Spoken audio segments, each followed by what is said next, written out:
que eu tive que ensinar tudo de novo, a caminhar, a tomar banho, a dormir até na cama com ele, porque tinha medo dele cair, né?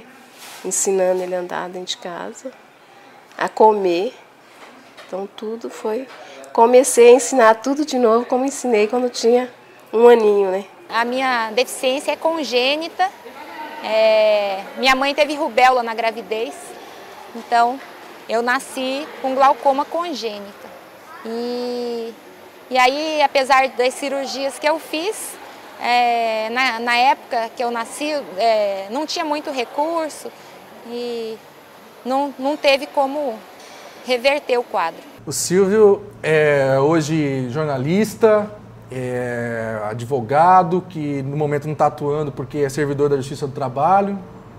É uma pessoa que perdeu a visão aos 13 anos de idade, nasceu com um problema já na visão, mas aos 13 anos descontrolou a doença chamada glaucoma e perdeu a visão.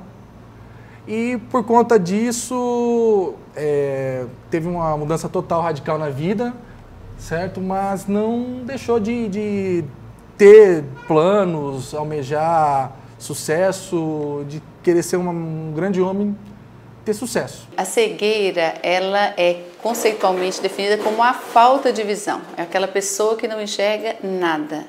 Porém, existem deficientes visuais graves que têm uma visão muito baixa e que são considerados legalmente cegos, por terem uma visão muito baixa. Por exemplo, pessoas que só enxergam vultos, só enxergam a luz. Elas são consideradas cegas, mas na verdade elas são deficientes visuais graves. A baixa visão é aquela visão entre a cegueira e a visão normal. A gente chama então isso de visão subnormal. É aquela pessoa que precisa de um auxílio diferenciado para enxergar bem. Por exemplo, ela precisa de uma lupa, não simplesmente de um óculos. De uma maneira geral, é muito difícil ver um cego depressivo. Eles desenvolvem outras habilidades para superar a deficiência visual. A música me ajudou bastante, inclusive nas amizades que a gente tocava com os amigos. A música é sensacional para essa parte de relacionamento pessoal mesmo, né? Chama a atenção das pessoas, o pessoal gosta de ouvir. Poxa, que legal, o cara toca. Pô, o cara não enxerga e toca, entendeu?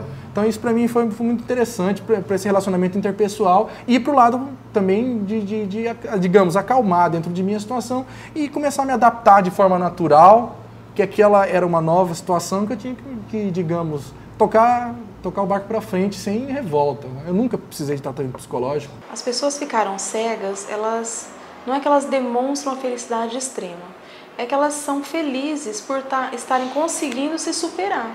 Quando elas vêm procurar um instituto, elas vêm, a maioria das vezes, desacreditando nelas mesmas. Elas perderam a visão e elas acham que o mundo acabou ali. Quando elas procuram um instituto, elas começam a perceber que o trabalho de reabilitação é voltar a fazer o que elas faziam antes ou até fazer coisas que elas tinham vontade e não tinham tempo. Sim, pra mim foi natural, sabe? Quando eu me dei por conta, eu já vi que eu não ia enxergar mais e já estava arrumando meios, assim, por Deus mesmo, sabe? De buscar fazer com que isso fosse o menos traumático possível. Enxergar é um sentido físico, mas também pode ser de espírito. Há quem não acredite nisso, há ainda quem ignore isso. Mas enxergar com os olhos físicos não é a única e provavelmente não seja a melhor maneira de conhecer a essência das coisas. O mundo das imagens é fabuloso e talvez por isso no cotidiano esquecemos de ver aquilo que vai além da matéria.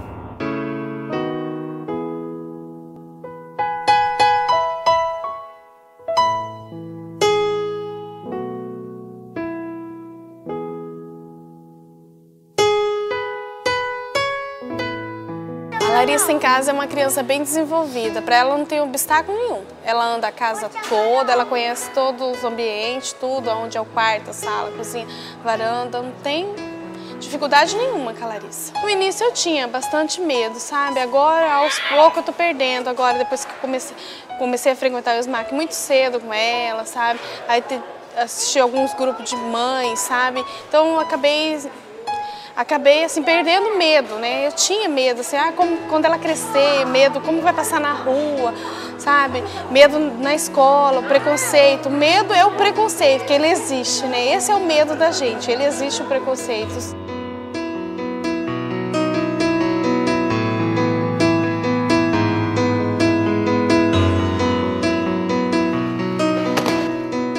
acho que eu tenho cara de atleta, porque desde quando eu comecei a estudar, eu comecei a estudar com 13 anos, eu fui para o instituto com 13 anos. E eu cheguei lá, no segundo dia eu já fui fazer educação física, dali 3 meses tinha um campeonato de atletismo e eu já fui convocada e já fui correr, e já fui fazer salto em distância, salto em altura e aí comecei com 13. Aí com 14 começou a aula de natação, eu também comecei a fazer aula de natação. A minha filha fazia judô, eu fui num campeonato que ela estava fazendo, competindo, o professor aqui da academia viu eu lá, sentada e me chamou para treinar. Eu falei, não sei se eu tenho cara de atleta, ele falou, eu acho que tem sim. O esporte deixa a pessoa mais independente, deixa a pessoa mais, como eu posso dizer, com mais habilidade, porque a maioria dos deficientes, eles têm muita dificuldade para se locomover em determinados ambientes, onde eles não conhecem direito, eles têm medo de se locomover ali. O esporte ajuda nisso, ajuda a pessoa a se localizar. Às vezes eu vou descer uma calçada e diz, ai, cuidado, ai, caí. Não sei o que, eu falo assim, por quê? Você anda com o olho ou anda com as pernas?